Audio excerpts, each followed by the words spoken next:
Hello, everybody. This is more of the Nick Irving interview. I hope you like, comment, and subscribe, and tell me what you think.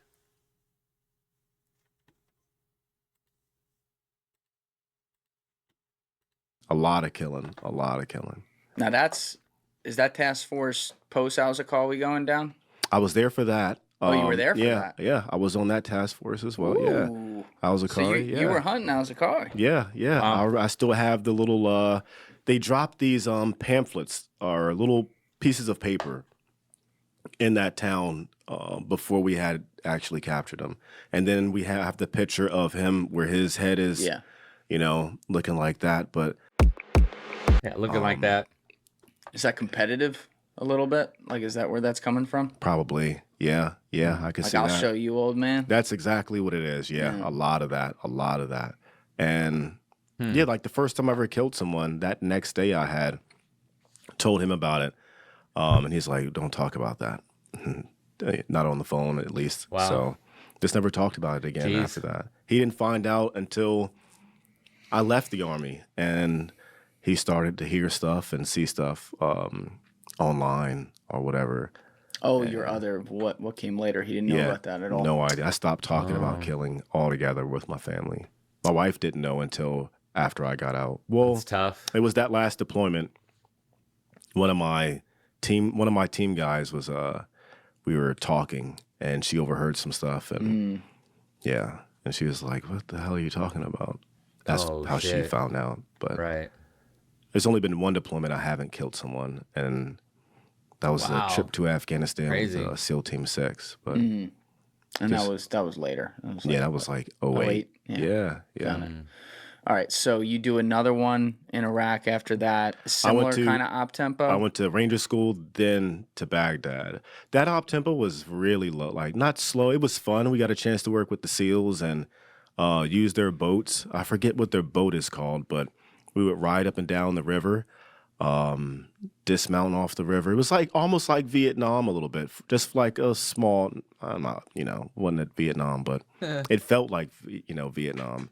The jungle style environment. Yeah. Tall trees coming off the water, the ravine, and using boats to infill. That was pretty sick working with SEALs like that. Yeah, how does that? I've asked this to different guys. This is always this part's always a little confusing for me. Like, how does it work where they're like, all right, Rangers, you're working with SEALs, or Delta Force, you're Yeah. working with SEALs, or Marines, you're working with Like, how does this go down? That's a good question. I believe it. I think it depends on what's going on in the area and who's available, and what really the mission is. But I mean, you have all these groups that have a bunch of different capabilities and a lot of the same capabilities, so they can support each other. Comes down to who's in theater and who has a certain operational capabilities. I think it comes down to that. Like during my the second deployment in Iraq, I was a part of a joint task force.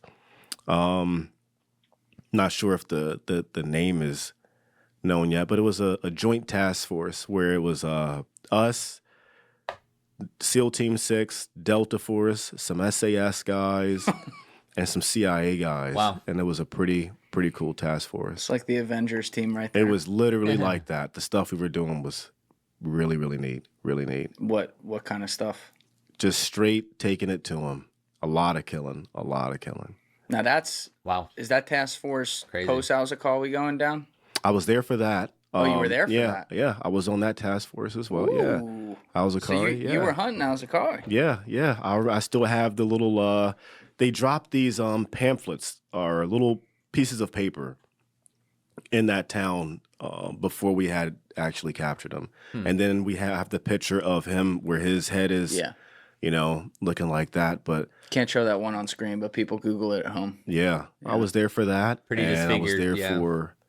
We found that whole operation, or during that mission. I remember the thing that stands out to me is like all the money we found, like in his little hideout spots and stuff that he would, I guess, visit, or people who worked for him stayed, and we would go after those guys. But they had so much money, like crisp $100 U.S. currency bills stuffed in walls.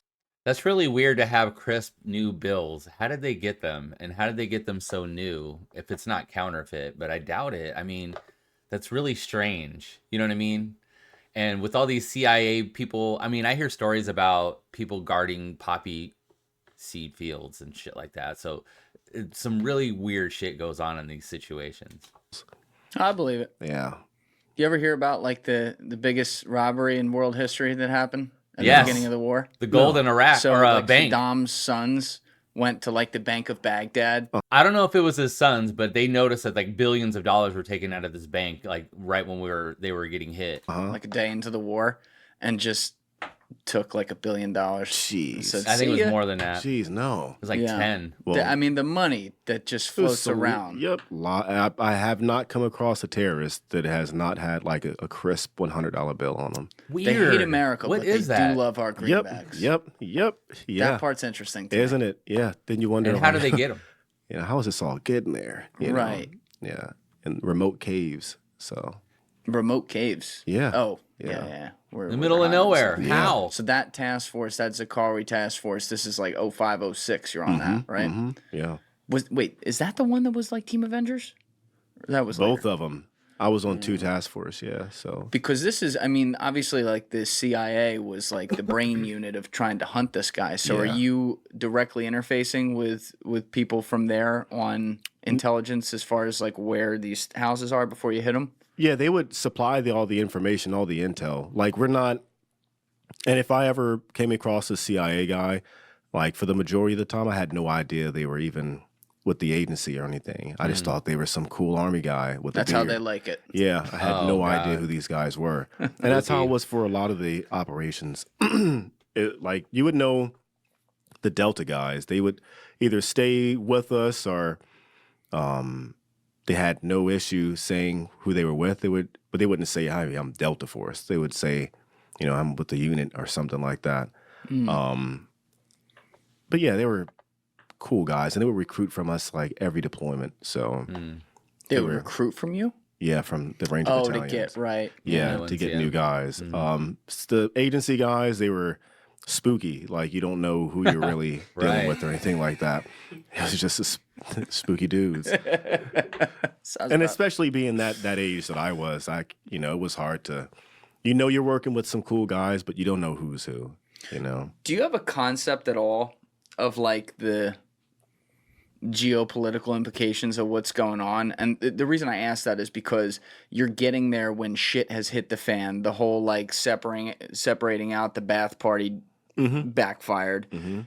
The insurgency of terrorists has basically seized on Yeah. the upset population to rally them behind them to be like, fuck these people who are here, which includes you, obviously. Yeah. Like, it's a weird Yeah.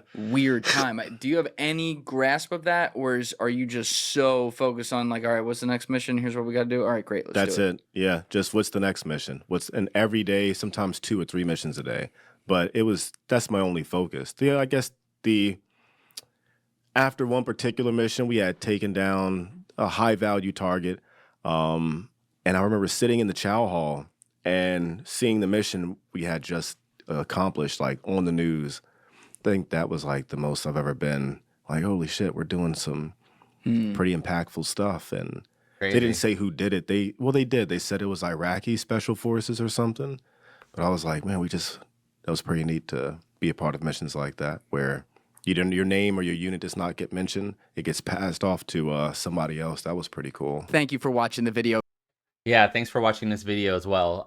So I'm going to continue looking at these. These are really good clips of this interview. So let me know what you think. Please like, comment, and subscribe, and I appreciate your time.